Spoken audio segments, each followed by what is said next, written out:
The smell of smoke still clung to my hair when I saw him. My husband, laughing in front of a house that wasn't ours, holding a child who looked exactly like our son at that age. 40 years of marriage collapsed in one blink. My hands were shaking, my heart refused to believe, until his voice came through the phone. "Still at the office, sweetheart? Don't wait up." That was the moment I stopped being his wife and became his reckoning. Because you can survive betrayal, but you'll never forgive being erased. The streetlights cast long ribbons of light over the rain-slick pavement as I turned onto Juniper Lane. Atlanta was asleep, but my heart was wide awake, pounding, reckless, disbelieving. The GPS dot blinked steady blue on my phone screen.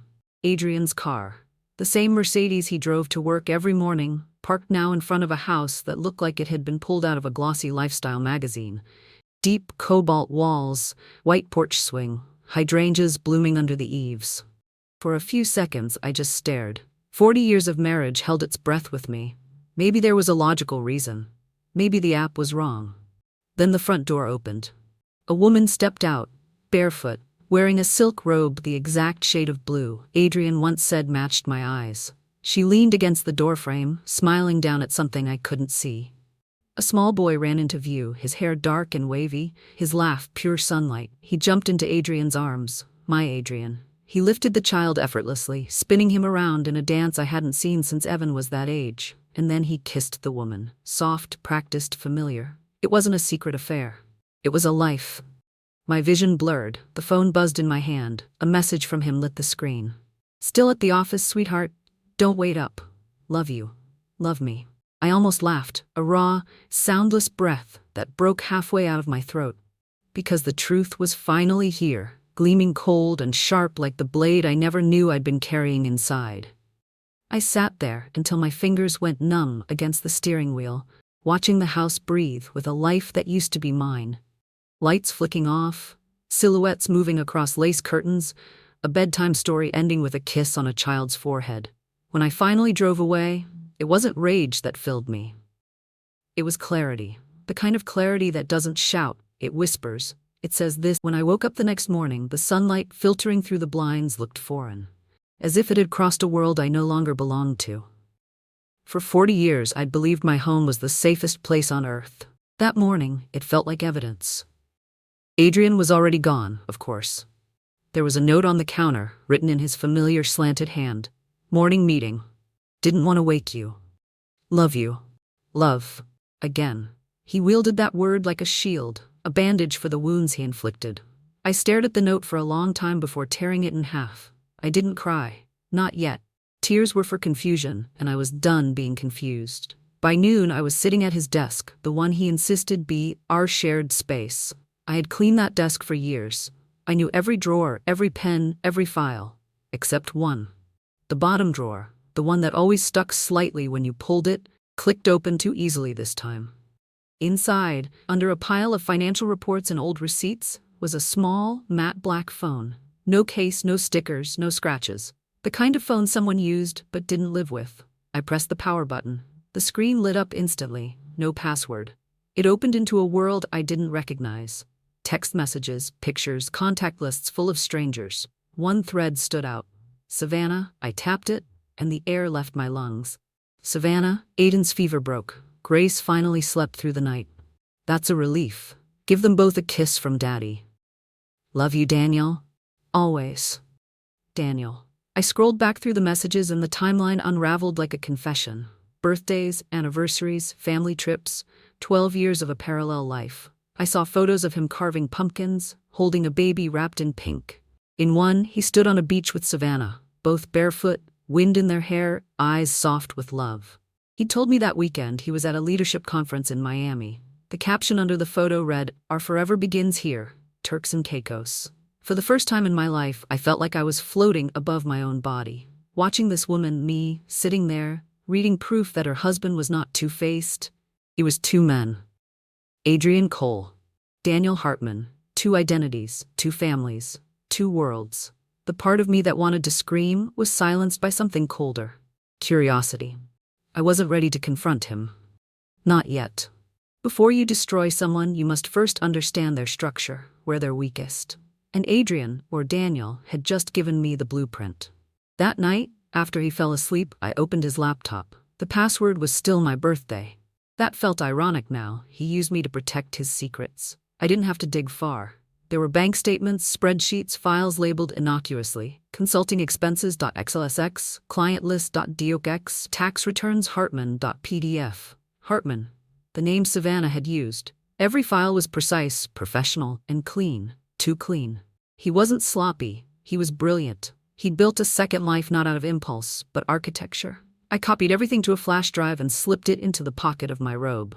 When I glanced at him sleeping, I saw not a man, but a crime scene. The next morning, I called an old acquaintance, Raymond Pierce, a retired investigator who had once helped Evan with a corporate dispute. He owed me a favor. When he arrived, I made coffee and forced myself to sound calm. "I need you to find out everything about someone named Daniel Hartman," I said. He raised an eyebrow. "You think Adrian's cheating?" "No," I replied. "Cheating would be a mercy." Within 48 hours, he called back. "Miriam," he said, his voice low, careful, "you need to sit down." Raymond had found marriage records, legal ones, for Daniel Hartman and Savannah Reed dated 12 years ago, filed in Florida. A matching birth certificate for their son Aiden, another for the baby Grace, born 6 months ago at Emory University Hospital, the same place I'd given birth to Lila decades earlier. He'd also found property records.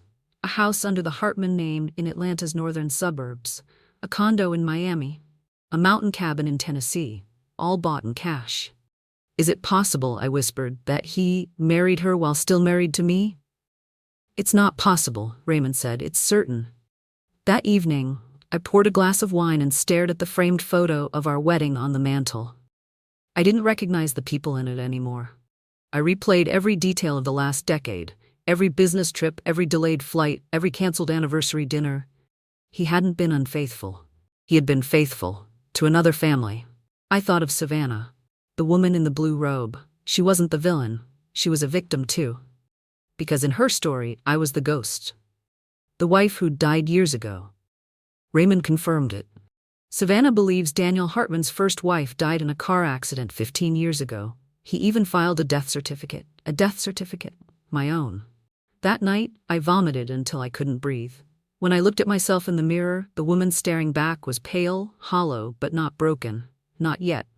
The next morning, Adrian came home with flowers, white lilies, my favorite. Or the favorite of the woman he thought I still was. He kissed my cheek. "Morning, love." His voice was smooth, practiced, unshakable. The mask fit perfectly. "Rough night?" I asked. He smiled. "Long meetings." He didn't even blink. I smiled back. It was almost admirable how easily he lied.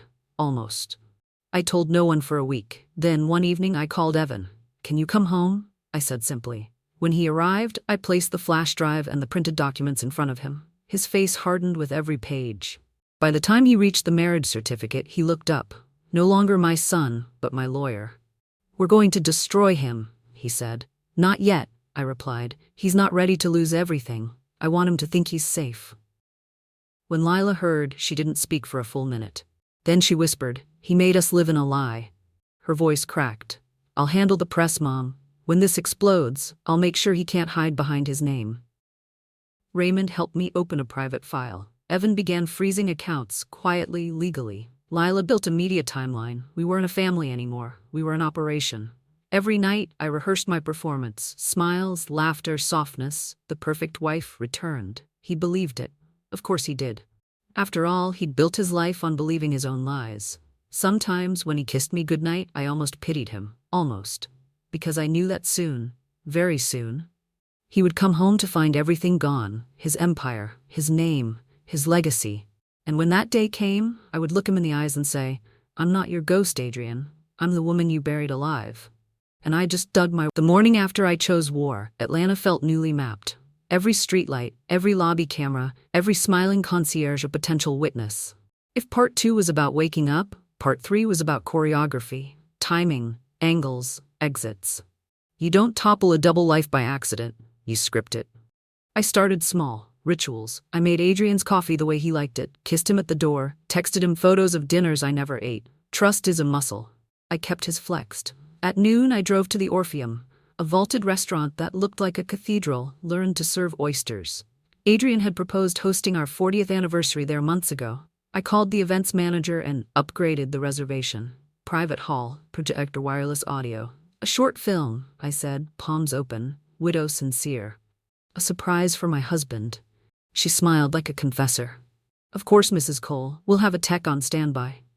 On the way out, I walked the perimeter of the room. Ceiling vents, power rails, where the quartet would sit, where the champagne would crash. I took pictures. I measured the throw distance for a 120-inch screen. Later, when Evan asked why, I sent him the photos with a single line, so the truth lands in every seat. We needed allies who wouldn't flinch. Evan drew up ex parte asset freeze motions tied to elder financial abuse statutes and constructive fraud, narrow enough to dodge early alarms, broad enough to lock doors the moment we turned the key. Lila drafted a crisis comms cascade, embargoed statements, a prepared Q&A, controlled leaks to 3 outlets with standards strict enough to keep the story factual and devastating. Raymond Pierce, retired investigator, brokered a meeting with a forensic accountant named Dahlia Keene. Dahlia wore neat braids, a gray suit, and a stare that treated numbers like suspects. In 48 hours, she traced an arterial system of shell LLCs feeding a Cayman sweep.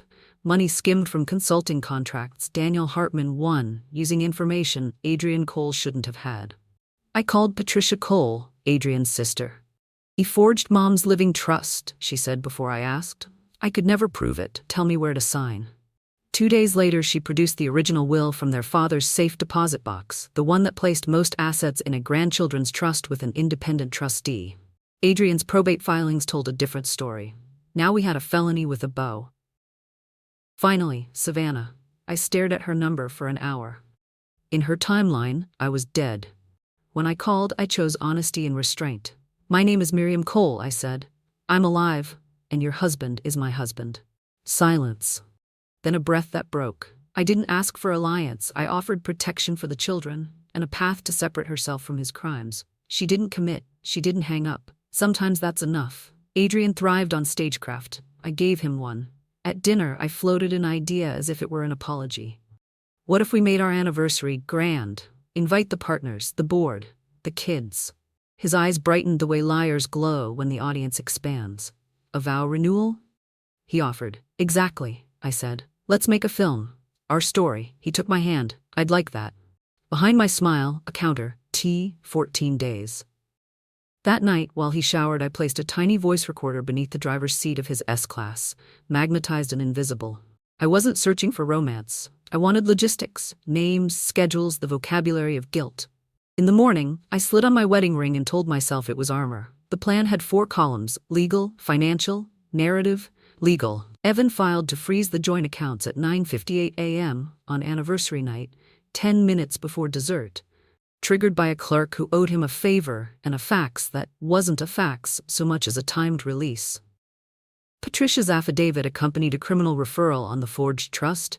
Dahlia's work paper bundle went to an IRS CI contact, whose voicemail said only first name and badge number. Financial Dahlia cued instructions to recall transfers from the Cayman sweep under constructive trust theory, attaching exhibits of commingled funds from my mother's inheritance. It wasn't guaranteed.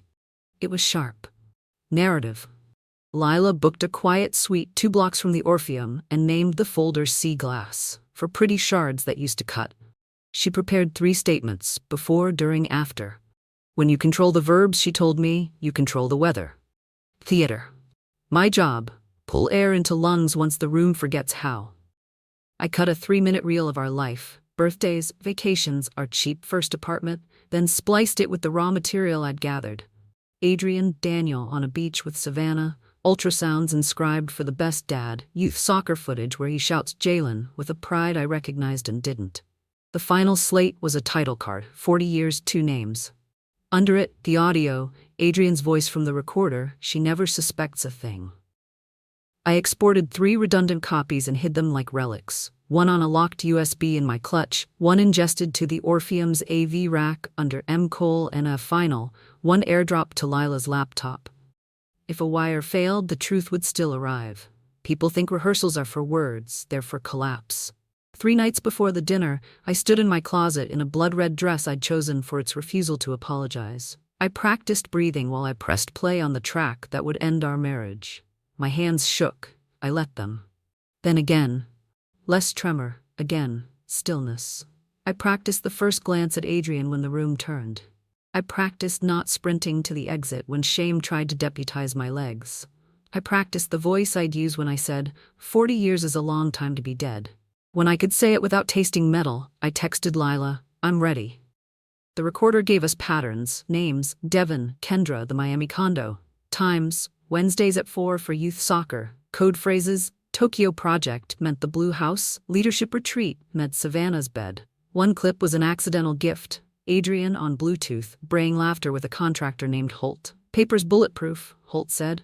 Hartman's a ghost, Adrian replied. Ghosts don't get audited. Lila underlined the line in our media brief. Memes would do the rest. Raymond pulled airport footage of Adrian exiting a TSA line with Savannah and the baby. Dahlia matched the dates to company card charges at the very resort where he'd claimed a board off-site. We didn't have to invent. We only had to arrange. 2 days before the dinner, someone knocked, soft, unsure. When I opened the door, Savannah stood on my steps in a navy coat, hair up, a baby carrier pressed to her chest. The little girl's fingers clutched a fleece ear. Are you, Miriam? She asked. A voice like a violin string stretched to not break. Yes, I said. We stared for a second that felt like a minute. She was beautiful in the way women are when survival defines their posture. I didn't know, she whispered. He showed me a death certificate. I mourned a stranger. I believe you. She looked past me into a house she had been taught did not exist. What happens now? Your children are innocent. Whatever happens to him, we protect them. Tears held their line, then didn't. She nodded. He told Jalen his mother died because she didn't fight. I keep thinking. She shook the thought away. Tell me where to be. I won't ruin your moment, but I won't hide from mine. I handed her a card with the suite address. Come after, I said. We'll sign what needs signing. When she left, I sat on the stairs and let myself cry once. 1 minute, time-boxed, the way Lila taught me to schedule grief around strategy. On the eve of the anniversary, Adrian insisted on grilling steaks, as if smoke could season memory. He opened a Napa Cabernet we'd been saving for nothing in particular. 40 years, he said, clinking my glass. You still knock me flat. You've always been good with stories, I said, smiling just enough. He laughed. You'll love tomorrow's surprise. I bet I already do. He turned the meat, humming the tune he always hummed when he'd spent the afternoon elsewhere. A month ago, the sound would have flayed me. Now it filed me sharper. That night, he fell asleep fast, content and heavy. I lay awake and listened to the quiet between breaths, the longest sound I would ever forgive. Morning.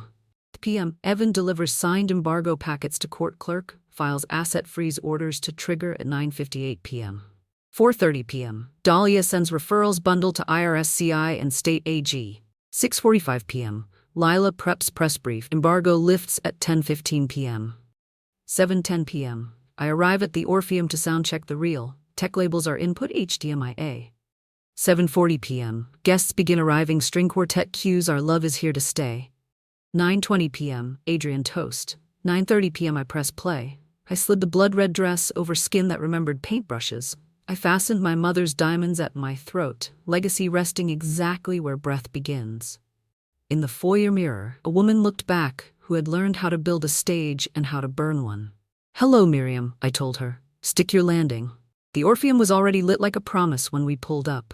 The valet opened my door as if the night belonged to me. Maybe it did. Inside, candlelight threw halos on glass. Voices braided, people hugged. Adrian held my hand too tightly, staking claim. You're luminous, he murmured. I can't wait to show you what I planned. I can, I said, smiling. He didn't hear it. At 9:18, the quartet tapered into silence as servers floated desserts toward the kitchen to hold. Devon Harris, his partner, raised a glass across the room. Patricia watched me from near the exit, her face set like a seal on a document. Adrian rose, tapping his flute with a knife, a clear, crystalline chime. Cameras lifted. He began the speech I could mouth along with him, about storms and harbors and a woman who saved his life. The room softened. That's what charm does, it anesthetizes. Simone, he said, my name old and new in his mouth. Will you do me the honor of? I stood, took the mic, and let my voice ride the room. I have a film, I said. It's our story. I looked at the tech, he nodded. Lights dimmed, the first frame bloomed. For 3 minutes, the room watched a marriage, then a secret. The laughter that began at our cheap apartment went winter cold at Turks and Caicos. Gasps started like rain and became weather. On the last slate, 40 years, 2 names, Adrian's voice filled the dark. She never suspects a thing. Trust me, after so many years, she's blindly trusting. It's almost pathetic how easy it is. Glasses shattered in a synchronous sting. Someone whispered, "Oh my God," and thought they were quiet. I turned to Adrian. For the first time in months, he looked uncomposed, a man without blocking. He reached for me. Evan stepped between us. "Don't," my son said. Servers froze. The quartet's cellist wept without sound. Patricia covered her mouth and then steadied her hand as if signing something invisible in the air. I lifted the mic once more. 40 years is a long time to be dead, I said, and placed a pen and a stack of papers on the linen. Irrevocable settlement, stipulated division, waiver of claims. The clock behind the bar ticked to 9:58. Somewhere downtown, a clerk pressed send. Across 3 banks, accounts froze. Across 2 agencies, flags turned red. At table 7, Lila's phone lit with a single word from her team, live. Adrian looked at the pen as if it were a weapon. In a way it was. He took it with a hand that had steadied our children's bikes and signed with the same flourish he'd used to build a second world. The ink pooled at the edge of his name like a tide that wouldn't return. I didn't touch him. I didn't gloat. The room was doing that for me, in silence and in stares and in the geometry of people stepping back. I turned to the guests, the partners, the friends, the witnesses, and set the mic down. "Dessert is on me," I said. "Justice too." Outside, the night had the nerve to be beautiful. Somewhere, a siren rose and fell. I walked to the curb in the sound of my own heels, climbed into the car beside my daughter, and exhaled the longest breath of my life. Behind us, inside the Orpheum, a man finally met the gravity he'd been evading. Ahead of us, a suite 2 blocks away waited with warm lamps, water, tissues, a table, a pen, and a woman in a navy coat holding a baby. The stage had been set. The night split cleanly in 2, before the video and after the silence. By the time we stepped into the cool air outside the Orpheum, Atlanta's skyline had turned into a camera flash, 1,000 eyes opening at once. "Mom, they're already posting it," Lila whispered, scrolling through her phone. Headlines bloomed like fire across the screen. Atlanta executives' double life exposed during 40th anniversary gala. 2 names, 1 man, Adrian Cole unmasked in viral footage. I stared at the glowing city and realized this wasn't just scandal, it was justice going live. Inside the car, Evan fielded calls from lawyers and press. His tone was pure steel. "No comment until filings are processed. Yes, the evidence is authentic. No, my client won't appear publicly." My client, not my mother, not tonight. I understood. There's a line between family and defense, and tonight we were crossing every one of them.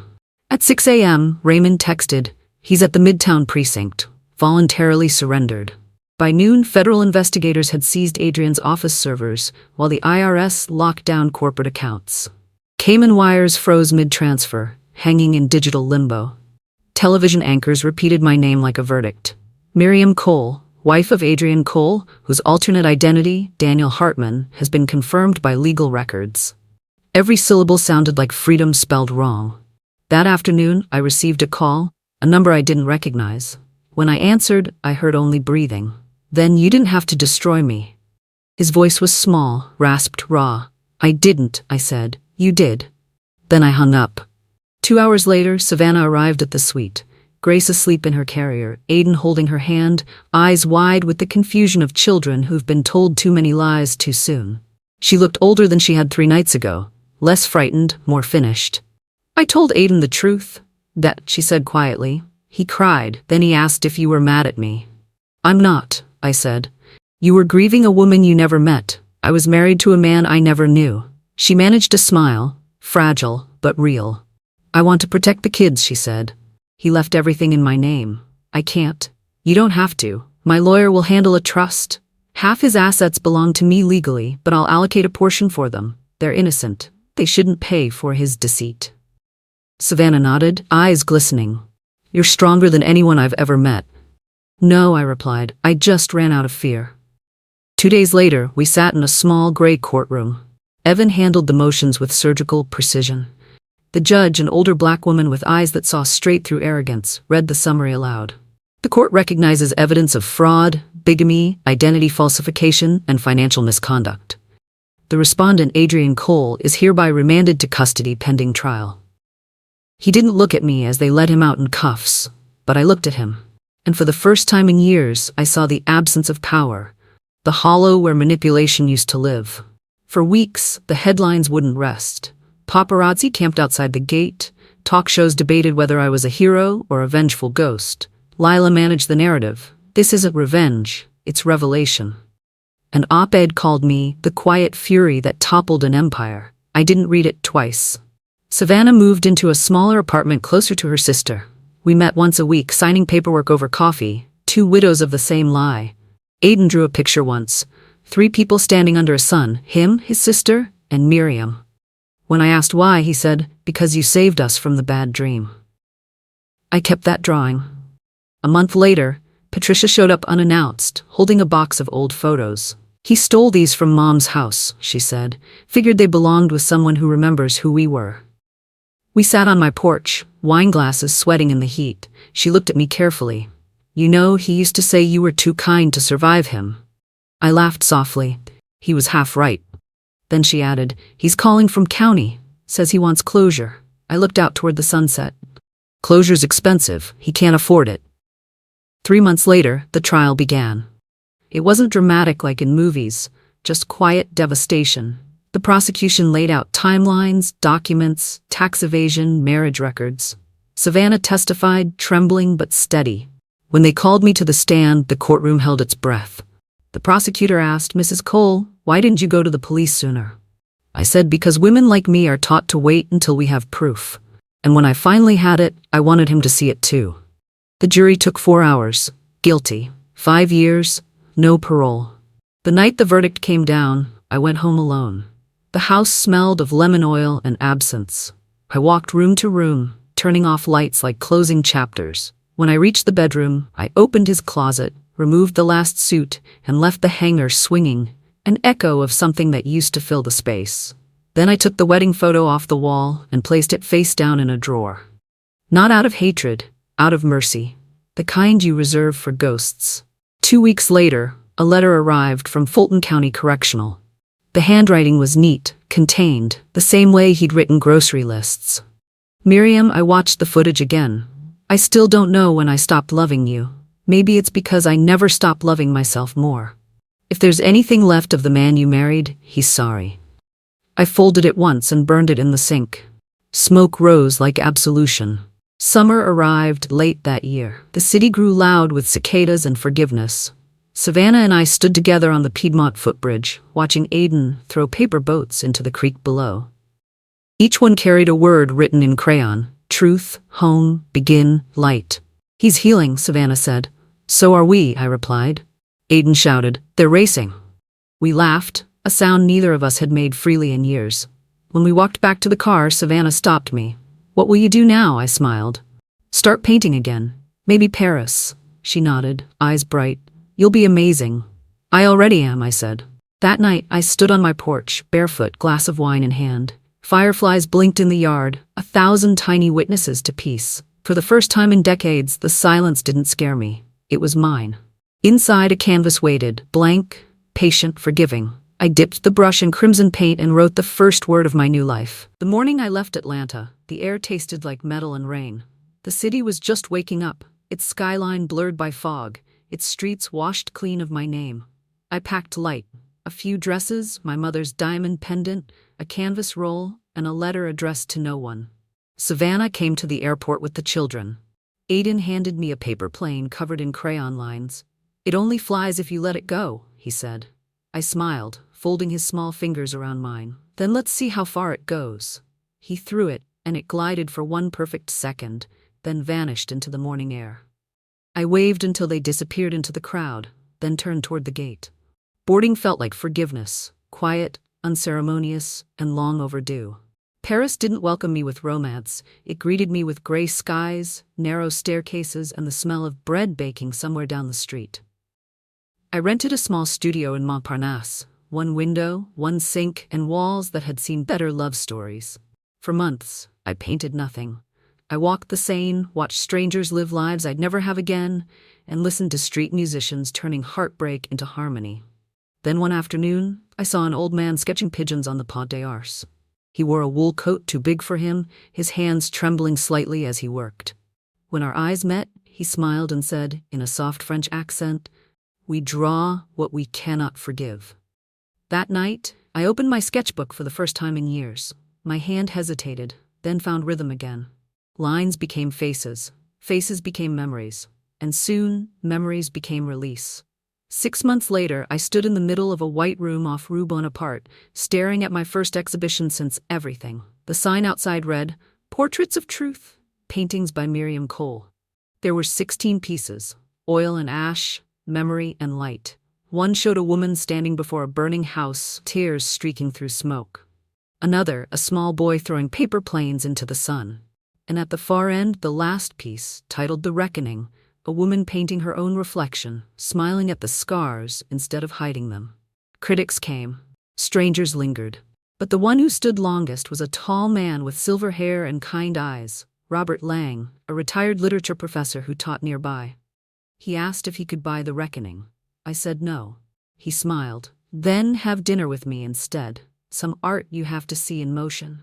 Dinner turned into conversations about poetry, cities, and silence. He never asked about Atlanta. He only said, "Some stories don't need to be rewritten, only reread, more gently." We saw each other often after that. He'd bring me books of Rilke and Neruda, always dog-eared, always with notes in the margins. One evening he handed me a copy of Letters to a Young Poet and said, "Loneliness is like a seed. Water it right, and it becomes solitude." I told him he was starting to sound like trouble. He laughed. "Then maybe you've been waiting for trouble that's kind." For the first time in decades, I didn't look at the future with fear. I looked at it like a blank canvas, and I knew exactly how to start painting it. One morning, a letter arrived from Evan and Lila. Inside was a photo. The children, Aiden and Grace, standing by a lake, holding a small wooden sign that read, "For Miriam." On the back, Lila had written, "They said you taught them what truth looks like. We think you taught us too." I sat by the window, Paris glowing gold outside, and for the first time since the fire, I cried. Not from grief, from gratitude. It was spring when I began my last painting. Large, bright, endless, a field of morning light. In its center, a single woman stands facing the horizon, her shadow soft, her hands open. When Robert saw it, he asked, "What will you call it?" I said, "Freedom." He nodded. "Seems you finally finished your story." I smiled. "No, I've finally started living it." As I stepped back, the afternoon light touched the paint, warm, alive, unfinished, and for once, so was I. 10 years later, the world had changed its rhythm. Atlanta had new skyscrapers, new names on the firm's door plates, but the past still whispered through certain corners, quiet and enduring. In Paris, the morning light spilled through wide studio windows. The walls of Miriam Cole's atelier were crowded with canvases, women in motion, wings of color, faces unafraid. The sign on the door read simply, "Miriam Cole, artist and teacher." She no longer painted pain. Now she painted continuance. It was early spring when the knock came, soft, hesitant. The kind of knock that remembers it doesn't belong but hopes it might. When she opened the door, a young man stood there, tall, with dark hair, eyes the color of dusk before rain. He couldn't have been more than 20. He held a sketchbook in one hand, a letter in the other. "Mrs. Cole?" he asked, voice steady but careful. "Yes," she said. "And you are?" He smiled faintly, nervous. "My name is Aiden Stanton." For a moment, time bent backward, to blue hydrangeas, to a house with lace curtains, to a boy in a window she once watched from her car. Her hand gripped the doorframe. "You've grown," she whispered. "You knew my mother," he said, "and my father." She nodded slowly. "I knew parts of them both." He extended the envelope. The handwriting was unfamiliar, older, trembling. "It's from him," Aiden said. "He died 6 months ago. Cancer. He asked that I deliver this to you myself." Miriam took it, fingers brushing paper that felt heavier than its weight. "Have you read it?" "No." He said it was yours to open first. Inside, the letter was short, no performance, no excuses. Miriam, if you're reading this, I am gone. And perhaps that's the first honest sentence I've ever written to you. I spent my last years in quiet, watching the world I built crumble and realizing you were the only thing real in it. I don't ask forgiveness. I only ask that you tell my son who I was, not the monster, not the husband, just the man who finally understood what truth costs. Adrian. Miriam folded it once, then again, until it fit inside her palm. I can't tell you who he was, she said softly, but I can tell you who he became. They sat by the window, sunlight sketching gold across the floor. Aiden leafed through her paintings, eyes wide. He said you were a painter. Mom told me you saved us. I saved myself, she corrected gently. You just came along with the light. He smiled. I want to study art. Mom says it's because of you. Miriam blinked, moved. Then she was always wiser than she believed. They talked for hours, about color, truth, how art can hold both pain and forgiveness without choosing between them. When he rose to leave, he said he wanted to be remembered. Should I? Yes, she said, but remember him as a lesson, not a wound. That evening, Miriam walked to the Pont des Arts, the same bridge where she once met the old sketch artist who'd told her, "We draw what we cannot forgive." Now she understood what he meant. Forgiveness wasn't a single act, it was a rhythm, like breath. She leaned over the railing and dropped the folded letter into the river. It floated for a while, caught the light, then disappeared beneath the current, not sinking, not drowning, just going. Back in the studio, she began one final painting, not large, not grand. A young man standing before an older woman, a sketchbook between them. Behind them, a window full of morning light. When she finished, she signed it in the corner with quiet certainty. For Aiden. So truth can begin again. She stepped back, brush still in hand, eyes soft, smile calm. The world outside hummed with life, unbroken, alive. And for the first time she whispered, not to a ghost but to herself. The story